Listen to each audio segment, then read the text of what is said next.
রাত 2টা বাজে। ঘুমের ঘোরে মনে হচ্ছে কেউ একজন আমার রুমে প্রবেশ করছে। এক অদ্ভুত আচরণ করার চেষ্টা করছে। বুঝতে পারছি না কি হচ্ছে আমার সাথে। কে আসবে এত রাতে আমার রুমে? আম্মু, আব্বু নাকি ভাইয়া? কিন্তু দরজা তো ভেতর থেকে লক করা। তাহলে কে আসবে? কি করেই বা আসবে? ঘুমের ঘোরে চোখ খুলতেই পারছি না। অনেক কষ্টে চোখ খুলতেই দেখলাম একজন লোক পালিয়ে গেল। ড্রিম লাইটের আলোয় আপচা আপচা দেখা যাচ্ছে। ভয়ে চিৎকার করতে মন চাইছে, কিন্তু আমি মনে মনে ভাবলাম এই লোককে, তাকে আমার হাতে নাতে ধরতে হবে। তারপর একদিন আমি ঘুমের ভান করে শুয়েছিলাম। এর রহস্য জানার জন্য আসলে আমার ঘরে কে আসে এত রাতে এবং আমার সাথে কি করতে চায়, এটা আমার জানতে হবে। আর তাই এই রহস্য জানার জন্য আমি একদিন ঘুমের ভান করে শুয়ে রইলাম। তারপর আমার সাথে যা ঘটল এবং যাকে দেখতে পেলাম তা দেখে আমি জ্ঞান হারিয়ে ফেলি। সকালে দরজা খোলা নাড়া শব্দে ঘুম ভাঙল। রূপা, এই রূপা, এখনো উঠিসনি? কটা বাজে? কলেজ যাবি না? উঠে গিয়ে দরজা খুলে দিলাম। আম্মু আমার দিকে চেয়ে বলল, তোর কপালে কি হয়েছে? এরকম ফুলে আছে কেন? তখনই কপালে হাত দিতেই ব্যথা অনুভব করলাম। কালকের ঘটনাগুলো মনে পড়তেই গলা শুকিয়ে গেল। বুঝতে পারলাম না স্বপ্ন নাকি সত্যি ছিল।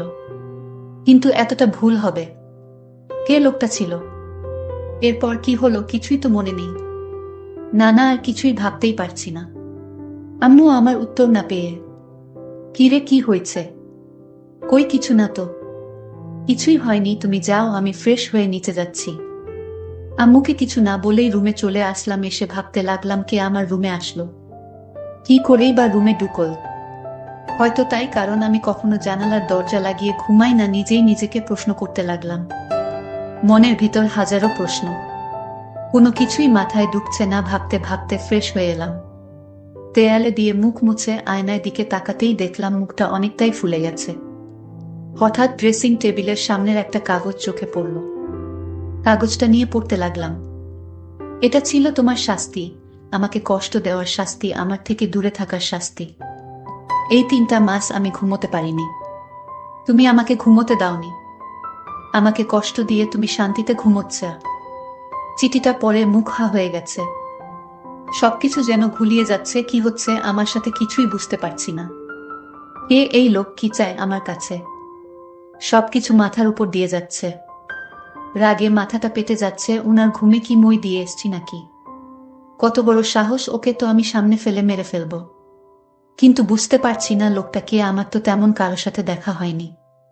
ভাবতে ভাবতে আম্মু আবার ডাকছে নাস্তা করার জন্য।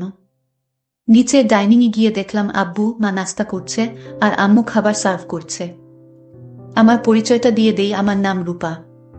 আমি কলেজে পড়ি। আমি খুবই শান্ত একটা মেয়ে বললে ভুল হবে, একটু একটু দুষ্টুমি করি। আমাদের সিঙ্গেল পরিবার, বাবা মা, ভাইয়া আর আমি। আমাদের ব্যবসা আছে, ওইটা আব্বু দেখাশোনা করে, আর ভাইয়া সিলেট জেলায় আনসারে চাকরি করে। যাই হোক, গিয়ে বসলাম নাস্তা করতে। বুঝতে পারছি না ঘটনাটা সবাইকে বলবো কিনা। বললে অয়তা টেনশন করবে, থাক বলি না, হয়তো কেউ মজা করছে। কিন্তু কালকের ঘটনা তো মজা হতে পারে না। এসব ভাবছি, বাবার ডাকে ঘোর কাটে। কি হয়েছে? না খেয়ে খাবার নাড়ছিস কেন? আর কি এত ভাবছিস? না কিছু হয়নি বলে খাবার খেতে শুরু করলাম। পাশ থেকে আব্বু বললেন, জ্বর এসছে নাকি মাম্মি? এরকম দেখাচ্ছে কেন? কপালে হাত দিয়ে দেখে বলে, না জ্বর তো না। সবাই সন্দেহের চোখে তাকিয়ে থাকে। ওদের তাকানো দেখে ঘাবড়ে গেলাম। আরে আজব, জ্বর আসবে কেন? ঘুম থেকে উঠছি তো, তাই এমন দেখাচ্ছে। কথাগুলো বলে দ্রুত খেয়ে চলে আসলাম। রেডি হয়ে কলেজে চলে আসলাম। বাবা ড্রপ করে দিল। কলেজে গিয়ে আমার বেস্টু আয়শা আর রিফা এর সাথে দেখা হলো। কালকের ঘটে যাওয়া ঘটনার সবকিছু খুলে বললাম। আমার কথা শুনে হেসে বলে, হয়তো স্বপ্নে দেখেছি। কিন্তু সেই চিঠিটা আর কপাল দেখে বিশ্বাস না করার কোনো উপায় নেই। ওরাও অবাক হয়ে ভাবছে কে এই লোকটা। আয়শা খুব মনোযোগ সহকারে কয়েকবার চিঠিটা পড়ল। তারপর একটা গোয়েন্দা ভাব নিয়ে বলল, আচ্ছা রূপা, এখানে 2 মাসের কথা বলছে, মানে 2 মাস আগে তোর সাথে দেখা হয়েছে বা কিছুতে হয়েছে? তুই মনে করে দেখতো 2 মাস আগের কথা বিশেষ কারোর সাথে দেখা হয়েছে কিনা। আয়শার কথাগুলো শেষ না হতেই ঘন্টা বাজল। ক্লাসের সময় হয়ে গেছে। তারপর আর কথা না বাড়িয়ে ওর ক্লাসে চলে এলাম। ক্লাস শেষ করে আসতেই রিফা বলল, আরে বইন, এত চাপ নিস না তো, চল ফুচকা খেয়ে আসি। ফুচকা খাচ্ছিলাম তখন কয়েকজনের কথা শুনে তো অবাক। কারণ কাল যে ছেলেটা আমাদের রেগিং করছিল, সে নাকি হসপিটালে কে যেন মেরে হাপা ভেঙে দিছে। আসলে ছেলেটা আমাদের সিনিয়র ছিল। শুনে মনে মনে খুব খুশি হলাম। তারপর ফুচকা খেয়ে রিফা আর আয়শা ওদের বাসায় চলে গেল আর বলল এত চিন্তা না করতে। আমিও বাসায় রওনা দিলাম। ইদানিং আমার মনে হলো কেউ যেন আমাকে ফলো করছে, কিন্তু তাকালে কাউকেই দেখি না। সেদিনের পর থেকে ভয়ে দরজা আটকে ঘুমাই। এভাবে দুদিন কেটে যায়। কলেজের ক্যাম্পাসে আয়শা আর রিফা এর সাথে বসে গল্প করছিলাম। তখন আমাদের সিনিয়র জিহাদ ভাইয়া এসে আমার পাশে বসে বললেন, হেই গার্লস, কেমন আছো? আমরা হেসে প্রতি উত্তরে বললাম, ভালো ভাইয়া। তারপর ঠোকঠাক অনেক কথাই হলো। আমরা অনেক সময় বসে গল্প করলাম। ভাইয়া অনেক মজার এবং খুবই ভালো একজন মানুষ। দেখতে খুবই সুন্দর। কলেজের অনেক মেয়ে লাইন দিয়ে পড়ে আছে ভাইয়ার পিছে, কিন্তু ভাইয়া কাউকে পাত্তা দেন না। উনি ভাইয়ার ফ্রেন্ডের ভাই। ভাইয়াই বলছিল দেখে শুনে রাখতে, কিন্তু আমি তেমন কথা বলি না। রনি ভাইয়ার কথা ওনাকে বলিনি বললেই একটা ঝামেলা হবে। আমি ঝামেলা পছন্দ করি না। তারপর উনার সাথে কথা বলতে বলতে আমি উঠে বললাম, তোমরা কথা বলো, আমি একটু আসছি। বলে চলে আসলাম। রুটি খেয়ে চলে আসতে যাব, তখন কেউ একজন এসে আমায় বলল। লোকটার খুব রেগে বলল, তোমার সাহস কি করে হয় তুমি ওই ছেলের সাথে হেসে হেসে কথা বলো? আমি কিছুই বুঝতে পারলাম না। বললাম, আমি যার সাথে ইচ্ছা তার সাথে কথা বলবো, আপনার কি সমস্যা? আপনি কে বলার? সাহস তো কম না শুরু। লোকটার মুখে মাস্ক পরা, খুবই চেনা চেনা লাগছে, কিন্তু লোকটাকে চেনার কোনো উপায় নেই। লোকটি বলতে লাগলো, কেন ভয় পাচ্ছে কেন? অনেক কষ্টে তোমায় খুঁজে পেয়েছি, আর হারাতে দিব না।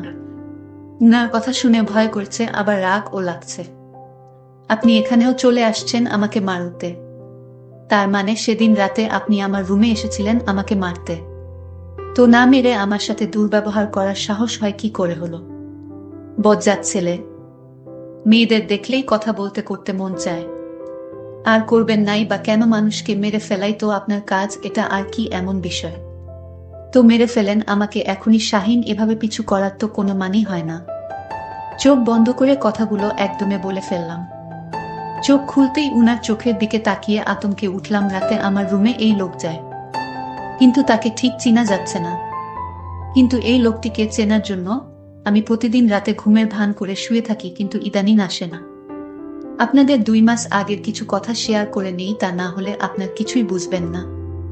2 মাস আগে কলেজ ট্যুরে 2 দিনের জন্য সিলেট গিয়েছিলাম।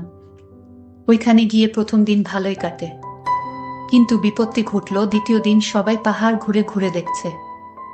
আমি, আয়শা, রিফা আমরা গল্প করছি আর ঘুরছি। তখন আয়শা আর রিফা ছবি তুলতে ব্যস্ত। পাহাড়ে ঘুরতে ঘুরতে এক পর্যায়ে ওদের থেকে অনেক দূরে চলে আসি। একটা জায়গায় আসতেই যা দেখলাম তাতে আমি অবাক হয়ে হাঁ করে তাকিয়ে থাকলাম। একটা ছেলে হাতে বন্দুক তাক করে আছে, সামনে একটা হাত বাঁধা লোকের দিকে। ছেলেটার সাথে আরো অনেক ছেলে, তাদের হাতে দা ইত্যাদি। এসব দেখে ঘাবড়ে যায়। ছেলেটা একটা লোককে মারল চোখের সামনে। এমন ভয়ঙ্কর দৃশ্য দেখে জোরে চিৎকার দিয়ে উঠি। তাতে লোকগুলো আমায় দেখতে পেয়ে যায়। কিছু না ভেবেই ভয়ে দৌড় শুরু করি। ওই ছেলেটি বাকি ছেলেগুলোকে বলা কথা কানে বাজল, লাশটা পুঁতে ফেল, মেয়েটাকে আমি দেখছি। বলে বন্দুকটা কোমরে গুজে আমার পিছনে ছুটতে লাগলো আর বলল, এই মেয়ে দাঁড়াও বলছি, দাঁড়াও। কিন্তু এই লোকটাই আমার ঘরে রাতে ঢুকতো, আপনাদের বলে রাখি। কিন্তু এই লোকটাকে, এটা আমি এখনো জানতে পারিনি। কিছুটা আন্দাজ করতে পারলাম তার ছায়াটা দেখে। আমার মনে হলো এই লোকটাই আমার রুমে আসতো, কারণ তার ছায়া আমার দৃষ্টিতে বেঁধে গেছে। আমি আয়শাকে বললাম, এই যে লোকটিকে দেখতে পাচ্ছিস, এই লোকটার মতোই আমি যাকে আমার রুমে দেখতে পেয়েছিলাম। তুই এটা বুঝলি কি করে?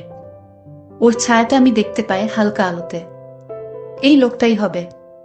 বলে রাখা ভালো, আমার বড় ভাই ব্যাটালিয়নে চাকরি করে সিলেট জেলায়। আমার আর যে লোকটা অন্য একটা লোককে মেরেছিল সে আর কেউ না, সে হচ্ছে আমার বড় ভাই। কিন্তু সে আমাকে দেখতে পায় না ভালো করে, আমাকে চিনতেও পারল না। আমি ঠিকই তখন চিনে ফেলি। আমি মনে মনে ভাবলাম আমার বড় ভাইয়া এমন পাষাণ হয়ে গেছে যে কিনা মানুষ হত্যা করে।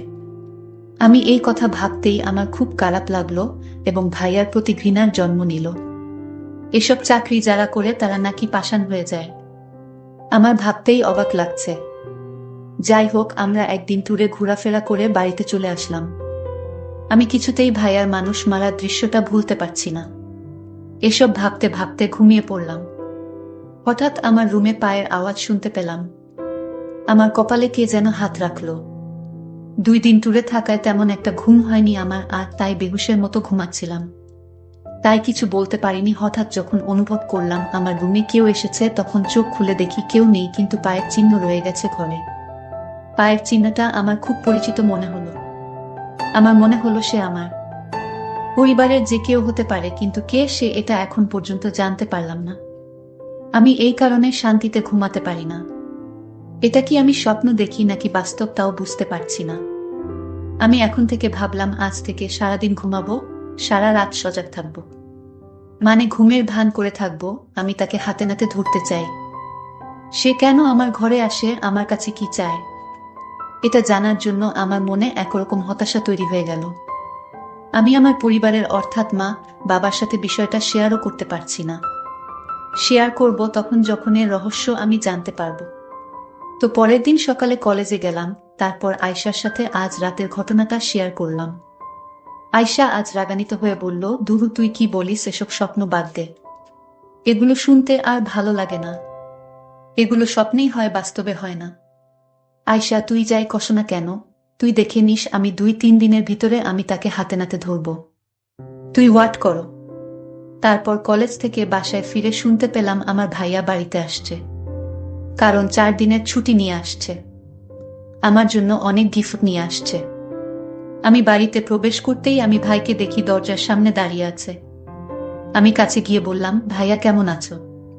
কিন্তু মনে মনে ভাইয়ার জন্য ঘৃণাও কাজ করে, কারণ ভাইয়া এখন মানুষকে মানুষ মনে করে না। যাকে থাকে ধরে মারধর শুরু করে দেয়। এটা তো আমি ট্যুরে গিয়ে দেখতে পেলাম। কিন্তু ভাইয়ার শরীরের একটা পারফিউমের গন্ধ পেলাম। আমার রুমে রাতে যে আসতো তখন একই পারফিউমের গন্ধ পেলাম। আমার যেন ভাইয়াকে সন্দেহ হতে লাগলো। কিন্তু ভাইয়া আমার ঘরে কেন আসবে? আবারও মনকে প্রস্তুত করলাম, রাতে ঘুমাবো না। আমি ঘুমের ভান করে থাকবো, দেখব কে আসে আমার রুমে এবং কি চায় সে। ঠিক প্ল্যান মতো আজও ঘুমের ভান করে শুয়ে রইলাম। রাত যখন প্রায় 2টা বাজে তখন আমার রুমে জানালা দিয়ে আমার ঘরে প্রবেশ করলো। আমি চোখ বুজে রইলাম। তারপর ধীরে ধীরে কাঠের পাশে বসল। আমার গলায় 2 লক্ষ টাকার স্বর্ণ দিয়ে তৈরি আমার গলার হার। যখন লোকটি আমার স্বর্ণের গলার হারে ধরে চুরি করে নিতে চাইল তখন আমি ভয়ে কাঁপছিলাম, কিন্তু সাহস করে নড়াচড়া করিনি। তখন লোকটি হারটা টান দিয়ে ছিঁড়ে পকেটে নিল, আর তখনই আমি তার শার্টে ধরে চিল্লাতে লাগলাম, চোর চোর, কিন্তু সে আমার মুখ চেপে ধরল। তারপর লোকটার মুখের দিকে তাকিয়ে দেখি সে আর কেউ না, সে আমার বড় ভাই তুহিন। ভাইয়া তুই আমার রুমে আমার স্বর্ণ চুরি করতে আসছস? জি ভাইয়া। তোকে ভাইয়া বলতেও আমার ঘৃণা হচ্ছে। তখন ভাইয়া বলল, আরে আমায় কিছু বলতে দে বোন, আমি ইচ্ছা করে চুরি করতে আসিনি। তুই তো জানিস না আমি চাকরি করে মাত্র 15,000 টাকা পাই, আর সেই টাকা তো আমার বাড়িতে পাঠাতে হয়, বাবাকে হিসাব দিতে হয়। আমি একটা বড় বিপদে পড়ে আমি তোর স্বর্ণের হার চুরি করতে বাধ্য হলাম। কি বিপদ ভাইয়া? শোনো বোন, আমি তিলককে মেরে ফেলি, আর তাই আমার চাকরি নিয়ে টানানাটি শুরু হয়েছে। উপরের স্যার বলেছে যদি তুমি 1 মাসের মধ্যে 2 লক্ষ টাকা না দিতে পারো তাহলে তোমার চাকরি থাকবেন। কিন্তু এই কথা যদি বাবা শুনে তাহলে বাবা স্ট্রোক করে মারা যাবে, আর তাই আমি কাউকে জানাইনি। আর তোকে বললে তো তুই বলে দিতে। আর তাই টাকা ম্যানেজ না করতে পারায় আমি আমার নিজের ঘরে চুরি করতে আসলাম বোন। এখন তুই চাইলে আমাকে পুলিশে ধরিয়ে দেয়। ভাইয়ার কথা শুনে আমি অবাক। তুমি আমার কাছে যদি চাইতে তাহলেই তো আমি তোমাকে আমার স্বর্ণ বিক্রি করে টাকা দিতাম, চুরি করার কি দরকার ছিল? আরে পাগলি, আমি যদি তোকে বলতাম মানলাম, তুই আমাকে বিক্রি করে টাকা দিতে আমি মানলাম, কিন্তু বাবা মা যখন লক্ষ্য করতো তোর গলায় কোনো হার নেই তখন কি বলতি? কিন্তু আমি যদি নিতে পারতাম তাহলে তুই এবং আমার মা বাবা ভাবতো এটা চুরি হয়ে গেছে। ঠিক আছে, বুঝেছি, তুমি এইগুলো নিয়ে বিক্রি করে চাকরি বাঁচাও। ধন্যবাদ বোন, আমি তোকে এর চেয়ে বেশি দামি হার উপহার দিব। প্রিয় বন্ধুরা, গল্পটি কেমন লাগলো তা অবশ্যই কমেন্ট করে জানাবেন। ধন্যবাদ।